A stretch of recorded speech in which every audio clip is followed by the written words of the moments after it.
সালামু আলাইকুম, আমি নাইম দক্ষিণ কোরিয়া থেকে। এই মুহূর্তে ভারতে পলাতক আছেন বা নির্বাসিত আছেন সাবেক প্রধানমন্ত্রী শেখ হাসিনা। আওয়ামী লীগের যারা নেতাকর্মী আছেন, আপনারা মোটামুটি একটা সুসংবাদ না দুঃসংবাদ আমি জানি না, এটা কোন সংবাদ হবে। শেখ হাসিনা যে কোনো সময় বাংলাদেশে আসছেন, তবে তিনি তার নিজের ইচ্ছায় আসার চেয়ে, যেটা এই মুহূর্তে ভারতের সংকট দাঁড়িয়েছে, যে বাংলাদেশের সাথে কূটনৈতিক সম্পর্ককে ঠিক রাখতে হলে আদালত যদি নির্দেশ করে বসে, অলরেডি নিয়ে প্রসিডিং চলছে, ভারত থেকে শেখ হাসিনাকে বাংলাদেশে ফেরত আনা হবে। এখন শেখ হাসিনা বাংলাদেশে ফেরত আসলে আসলে কি ঘটবে, একটু চক্ষু বন্ধ করে আমার ভিডিওর বাকি অংশটা শুনলে আপনি বুঝে যাবেন। ধরেন শেখ হাসিনা বাংলাদেশে আসলে প্রথমত ওনাকে এয়ারপোর্টে গ্রেপ্তার করা হবে, রাইট? ওনাকে গ্রেপ্তার করা হবে, মিডিয়া কাভারেজ উনি পাবেন। তারপরে কি হবে? ওনার বিচার হবে, জেল হবে। খালেদা জিয়ার সাথে যা ঘটছে, আমি এইটা নিয়ে অনেক ভিডিও বলছিলাম যে খালেদা জিয়া হয়তো একজন কাজের মহিলা পাইছিলেন, শেখ হাসিনা হয়তো ওইটাও পাবেন না। কিন্তু আরেকটা ভিন্ন চিত্র আপনি দেখতে পাবেন। ডক্টর মোহাম্মদ ইউনূসের যে সরকার, এই সরকারের এথিক্স কোনটা? যারা অপরাধী তাদের বিচার হবে, যারা অন্যায়কারী লুটেরা তাদের বিচার হবে। তো আওয়ামী লীগের শাসনামলে বাংলাদেশে মার্চের ভোটে আওয়ামী লীগের প্রায় নিয়ার অ্যাবাউট 40% সমর্থন আছে। এই সমর্থকদের মধ্যে লুটপাটকারী শ্রেণীর সংখ্যা আপনি পাবেন বড় জোরে 40-এর মধ্যে 3% যারা লুটপাট করছে, দুর্নীতি করছে।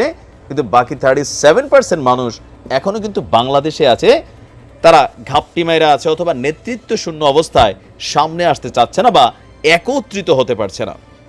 এখনো আওয়ামী লীগ যদি একত্রিত হয়, এটা কিন্তু একটা টেনশনেবল ফোর্স, টেনশন হওয়ারই বিষয়। কারণ টাকা আছে, ক্ষমতাটা এখনো আছে, আর যা ঘটছে বাংলাদেশে ভিতরে গোস্বা আছে, জিদ আসে। আবার ইতিহাস বলে বারবার যে রাজপথের আন্দোলনে বিরোধী দল হিসেবে যখন আওয়ামী লীগ থাকে, তখন আওয়ামী লীগের মতন সুপার পাওয়ার এদেশের রাজনৈতিক ইতিহাসে খুব কম দলই প্রকাশ করতে পারছে। যেমন ধরেন 96-তে সম্ভবত বিএনপি কিন্তু তত্ত্বাবধায়ক বাদ দিয়ে নির্বাচনটা করে ফেলছিল, ক্ষমতাটা নিয়ে আনিছিল, কিন্তু ধৈর্য রাখতে পারেনি আওয়ামী লীগের জন্য। আওয়ামী লীগ কিন্তু খুবই এই জায়গায় শক্ত একটা খেলোয়াড়। আবার আওয়ামী লীগ যখন তত্ত্বাবধায়ক সরকার এস্টাবলিশ করে ফেললো বাদ দিয়া নির্বাচন, বিএনপি কিন্তু ওইখানে ওইভাবে আওয়ামী লীগরে পতন করাইতে পারে নাই। যে কোনো কারণে হোক, খেলাতে আসে কোনটা? জয় বিজয়। তো এখন যদি শেখ হাসিনা বাংলাদেশে আসেন, তিনি যদি জেলেও থাকেন, ওনার তার ফাঁসি দিয়ে দিবে না, এটা হবেও না। জেল হবে, ডিভিশনগত সুবিধা পাবেন। ডিভিশনগত সুবিধা তো বোঝেনি। অনেকে মনে করেন যে ওনার রিমান্ড হবে, অনেক থেরাপি টেরাপি, এগুলা ভুল। যারা এই লেভেলের, আইন সবার জন্য সমান না। আমাদের মন্ত্রী এমপিরাও কিন্তু আলাদা ডিভিশন পায়, মানে জেলের মধ্যে একটা সুন্দর রুম থাকে, সেখানে তারা ভালো ভালো খায়, কম বেশি আর কি। তাদের সুযোগ সুবিধা, চিকিৎসা, এখানে অনেক কিছুই আলাদা হয়, যেটা আমার আপনার মতন সাধারণ মানুষ আমরা যেরকম ভাবি ওই রকম না। কিন্তু মাঠে যে আওয়ামী লীগ শূন্য একটা অবস্থান তৈরি হয়েছে, সেটা কিন্তু আওয়ামী লীগ শূন্য থাকবে না। এখন যেমন 10 জন সমন্বয়ক বা 5 জন বিএনপি নেতা চাইলেই একজন বাড়িতে গিয়া আওয়ামী লীগের একটা প্রতিষ্ঠানে আপনি হাত দিয়ে ফেলতে পারতেছেন, একজন মানুষের পিটাই ফেলতে পারতেছেন, অথবা একটা ব্যবসা দখলদারিত্ব নিতে পারতেছেন, ওইটাই কিন্তু থাকবে না। কেন থাকবে না? ডক্টর ইউনূসের সরকার যতক্ষণ ক্ষমতায় আছে, এই সরকারটা কিন্তু কোনো দলকে আলাদা ফেভার দেবে না। গতকালকে শুনছেন না, সোজা বক্তব্য ডক্টর ইউনূসের, আমরা কোনো দলের পক্ষে অবস্থান না, আমরা এমন একটা পক্ষে অবস্থান যেন এই দেশে ডেমোক্রেসি ফিরে আসে। তো গণতন্ত্র যদি ফিরাই আসে, অলরেডি আওয়ামী লীগের নিয়ে যে নিষিদ্ধের রিট হয়েছে সেটা বাদ, নাকি বাদ হয়ে গেছে? না, বাদ হয়ে গেছে। তার মানে এখানে রাজনীতি থাকবে আওয়ামী লীগের, এটা আপনি চান না চান। তো এর আগে আওয়ামী লীগ চান নাই, আওয়ামী লীগ চায় নাই জামাত থাকুক, তো বহুত কিছু করছে, কিন্তু দিন শেষে কি পারছে? পারে নাই। তো আওয়ামী লীগের বিরুদ্ধে এরকম কোনো অ্যাকশন নিলেও কিন্তু আসলে পারা যাবে না। তো এখন ডক্টর ইউনূসের সরকার থাকাকালীন 2 বছর 3 বছরের জন্য তিনি যদি থাকেন, তাহলে আওয়ামী লীগ রাজপথে আবারও শক্তিশালী হবে। এমনকি আগামী নির্বাচন আসতে আসতে তারা নির্বাচনে একটা শক্তিশালী দল হিসাবে ভূমিকা রাখবে। এটাতে ঝামেলায় পড়ে যাবে জামাত। জামাত কেন ঝামেলায় পড়বে?